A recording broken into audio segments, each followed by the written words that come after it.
حضور غوث پاک دی بارگاہ المستنجد باللہ جڑا وہ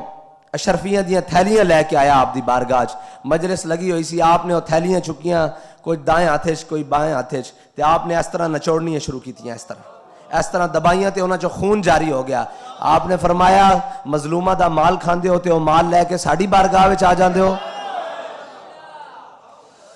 آپ نے فرمایا اگر مینوں حضور دے خاندان دا حیا نہ ہونا، کیونکہ وہ خلیفہ جڑا سی وہ عباسی خاندان چو سی، آپ نے فرمایا اگر مینوں حضور دے خاندان دا حیا نہ ہوندا تے یہ خون میں تیرے محلات تک بہا دینا سی۔ تے آپ دا انداز جڑا سی اور اسی طرح آپ ایک دن جمعے تے بیان فرما رہے سن کہ حضور غوث پاک آئے تے ہزاراں دا مجمع ہوندا سی جمعہ سنن والا،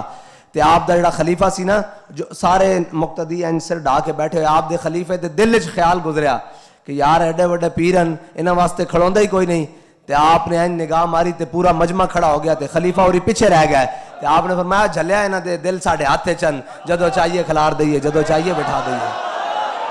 حضور غوث پاک دا واقعہ جڑا آپ نے چور نو ابدال بنایا، فرماندے سن کہ اس بارگاہ کوئی بھی کسے بھی نیت نہ پہنچ گیا صحیح، اس نو ہر شے لب گئی، اور اتنی ڈاڈی بارگاہ وے جس نے متھا لایا اس دا ریا کچھ نہیں۔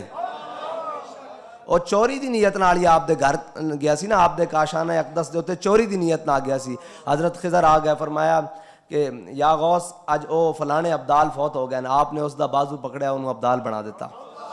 حضور غوث پاک نہ جڑی ساڑے قائد دی لگن سی، اور ایسے واسطے او پٹا گالچ پا کے گئن کہ تجھ سے در اور در سے ہے سگ اور سگ سے ہے مجھ کو نسبت، میری گردن میں بھی ہے دور کا ڈور۔ اور جامنی غوث پاک دے روزے دے کلر دا پٹا اپنے گالچ پا کے گئن، کیونکہ جنہ دیو منن والے سن، جنہ دیو فکر دے ہوتے کار باندھ رہن، او بھی تا حضور غوث پاک دے امام محمد رضا غلام سن، انہاں دے درد سگ سن، تے اللہ تعالیٰ نے انہاں نو بھی اسے درد دی گدائی عطا فرمائی، اسے درد سگ رکھیا۔ اور حضور غوث پاک دیاں کیا شانن، کیا باتاں، سانو تا ساڑی سمجھ اجے اپنا بابا ہی نہیں آیا، او بابیاں دی تے شانہ ہی پھر وراء الورا، انہاں دے تا مقام ہی وراء الورا، انہاں دیاں تا گلاں ہی وراء الورا۔ باقی ہن تسیاں تے اسیاں میدان بھی اتھے ہی نہ نسنا اساں، ساڑھے قائد سانو سمجھا گئے کہ کرنا کی ہے، کوئی آکھے کہ اگے ودو تے آپ فرماندے سن اسی گردن آگے ودا چکے ہیں، قدم تا پیچھے رہ گیا، اسی حضور دی ناموس واسطے گردن آگے ودا چکے ہیں، اور ایک گردنہ ودیاں رہن گیاں، یا تا لتھ جان گیاں یا تا اسی طرح حضور دے دین دا کم کر دیاں رہن گیاں۔ انہاں دا فیض، انہاں دی نظر ساڑھے نال ہر وقت شامل حال ہے۔ اسی اس گل تے اطمینان ہے کہ ساڑھا قائد اس سے پختہ نظریے دے نال دنیا تے رہا، اور اس سے پختہ نظریے دے نال دنیا تو گیا۔ حقیقت گل ہے کہ لوگ کدو دے شعر پڑھ رہے نا آپ دی بارگاہ تے بار بار مقبول ہو گیا نا کہ انہیں جانا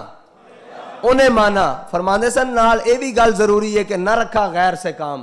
کسے غیر نال بھی کام نہیں رکھنا، او کوئی بھی ہوئے بس انہیں جانا انہیں مانا۔ اور جڑا انہاں دے ہو گئے ساڑھے او رہبر رہنما، اور آپ فرماندے سن جنہ جنہ دی نسبت میرے آقا و مولانا جس طرح بھی ہے، وہ ساڑھے واسطے تحقیقہ دی جگہ نہیں، وہ ساڑھے واسطے عظمت دی، رفت دی، بلندی دی اور عقیدت اور محبت دی جگہ۔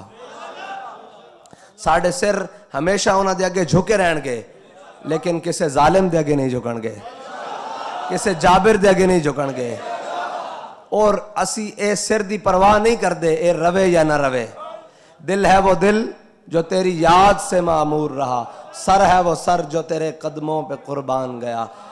سر ہے وہ سر جو آپ کی ناموس پر قربان گیا، آپ کی ختم نبوت پر قربان گیا، آپ کی ناموس رسالت پر قربان گیا، آپ کے دین پر قربان گیا، آپ کی ہر چیز پر جس کے اندر آپ کے ساتھ نسبت ہے اس پر قربان گیا۔ ہم نے سر اسی لیے رکھے ہوئے ہیں، ہم نے اپنے دل بھی اسی لیے رکھے ہوئے ہیں، اور فرمایا کرتے تھے کہ ستم گر درا ہنر آزمائے، تو تیر آزما ہم جگر آزمائے۔